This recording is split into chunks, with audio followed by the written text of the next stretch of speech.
мына ас бөлменің раковинасы. Енді астын тазалап жатырмыз. Астын тазалап тросты тықтық ішіне. Тросты тығып ішіндегі майды кетіреміз. Негізі кетіріп тұрмыз.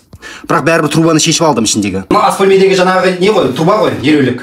Енді оны шешіп алдым. Троспен тазаладым, өтіп тұр трос. Бірақ сонда да ішін көрейін деп аштым ішін. Ішін ашқан кезде іші толған май. Тесіктің көлемі кішкентай болып қалған. Мына екінші бетінде міне. Тола. Бұл біз троспен тазалаймыз ғой. Троспен тазалаған кезде трос өтіп кетеді. Бірақ май бәрібір қалып кетеді. Бұл май ерімейді. Мына трубаны шешіп, мына майлардың бәрін не қылу керек? Тазалау керек. Бұл майды тазаламайтын болсаңыз, раковинаңыз тез толып қала береді. Келесіз, троспен тазалайсыз.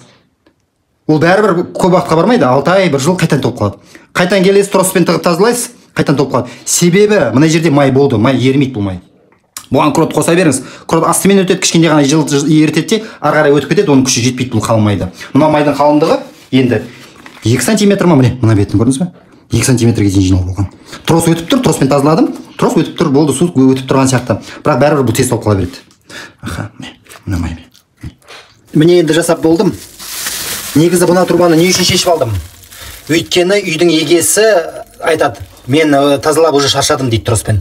Адамдар шақырам, трос келеді, тазалайды, су ағып тұр, бірақ ол жиі толып қала береді. Бұл май не үшін жиналып қалып тұр? Мынаның уклоны төмен. Мына судың несі уклоны өте төмен. Ол су жай кетіп тұр да, май астына жиналып қала береді. Негізі уклон, әсіресе ас бөлмеде уклон әрбір 1 метрге 3 сантиметр биік болу керек қой.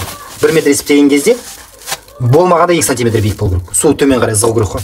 Солай болады. Басқа жерлерде может быть болады, тек ас бөлмеде болмайды. Ас бөлмеде уклон жоғары болу керек.